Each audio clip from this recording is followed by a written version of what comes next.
শুনলাম আপনি নাকি অনেকদিনের জন্য একটা ছুটি নিয়েছেন। খুলনা যাচ্ছি। আপনি তো জানেন খুব একটা সিলি রিজনে আমার বিয়েটা ভেঙে গিয়েছিল। ফরচুনেটলি বলবো না আনফরচুনেটলি জানি না, সেই মেয়ে পক্ষই আবারও বিয়েতে রাজি হয়েছে। আমি একটা ছুটি নিয়েছি। আমি না এই ক্যারিয়ারটা স্টার্ট করার আগে আমার বাবা আমাকে কথা দিয়েছিলাম যে আমি যদি এই ক্যারিয়ারটা নিয়ে কিছু একটা করতে পারি তাহলে আমার বাবা আমার পছন্দের ছেলেকে আমি বিয়ে করবো। এখন যেহেতু এই ক্যারিয়ারটা নিয়ে কিছু একটা করছি, এখন কথা রাখার পালা। একটা রিকোয়েস্ট করবো, আমাকে আপনার গাড়িতে আরেকটা বার লিফট দিবেন।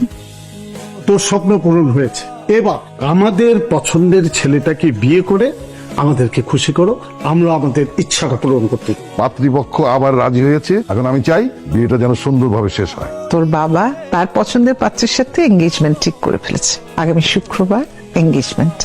আমি একটা ছেলেকে অনেক বেশি ভালোবাসি। ছেলেটা অনেক ভালো মা, বেঁচে থাকার জন্য আর কি লাগে মা বলো। তোর বাবাকে কি বলবো আমি? বুঝলাম না, ওই ছেলে পরিবারে কেউ আমাদের সাথে যোগাযোগ করলো না কেন? কিভাবে বলবে মা? আমি তো নিজেই জানি না আমাকে ভালোবাসে কিনা। আমি বুঝেছি আমার বিশ্বাস আমাকে ভালোবাসে। তুই বিশ্বাস করেছিস ও তোকে ভালোবাসে, সেটার বেসিসে তোর এঙ্গেজমেন্ট ভেঙে দেবো? কি বলছিস এসব তুই? মা কিন্তু আমি যদি এই বিয়েটা করি তাহলে তো আমি ভালো থাকবো না মা। আমি পারবো না। আমি জানি আমার মেয়েটা ভালো নেই। আমার মেয়ে ভালো না থাকলে আমি কি করে ভালো থাকি বল? জীবনটা তোর, ওকে সবসময় ভালো থাকতে হবে মা। টাকাই চলে যায়।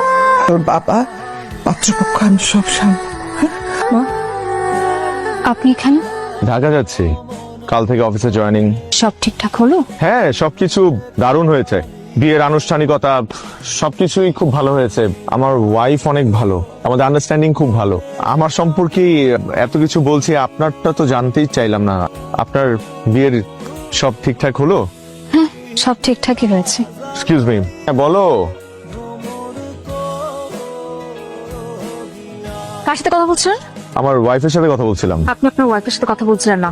না না, আমি আমার ওয়াইফের সাথেই কথা বলছিলাম। আপনি মিথ্যা বলছেন। কি আশ্চর্য, আমি আপনাকে মিথ্যা কেন বলবো? আমি জানি আপনি আপনার ওয়াইফের সাথে কথা বলছিলেন না। আপনি এত নিশ্চিত কি করে হচ্ছেন? আপনার কথা, আমার ছবি আপনার কাছে কি করে আসলো? কারণ এই ছেলেটার সঙ্গেই আমার বিয়ে ঠিক হয়েছিল, তাও একবার না, দুইবার, এবং দুইবারই আমি ক্যান্সেল করেছি। আমার সঙ্গে আপনার বিয়ে ঠিক হয়ে? আপনি একবার আমার ছবি দেখেন নাই? না, আমি ছবি দেখিনি। কারণ যে বিয়েতে আমার মত ম্যাটার করে না, সেই বিয়েতে আমি মেয়ের ছবি দেখার প্রয়োজন বোধ করিনি। কিন্তু আপনার সাথে আমার বিয়ে ঠিক হয়েছিল, আপনি শিওর তো? আমি 100% শিওর, বলছি তো। তাহলে আপনি আমাকে চিনতে পারেননি একটাবারও? আপনি আমার ছবি দেখেননি? কেন দেখবো আপনার ছবি? আমি তো প্রথমে বিয়ে করতে চাইনি, এখন বুঝতে পারছি যে আমি সেদিন পালিয়েছিলাম দেখি আপনার বিয়েটা ক্যান্সেল হচ্ছিল। আর এইবার আমি আমার বিয়েটাকে ক্যান্সেল করলাম কারণ আমি আপনাকে আপনি আমাকে কি? আমি আপনাকে ভালোবাসি।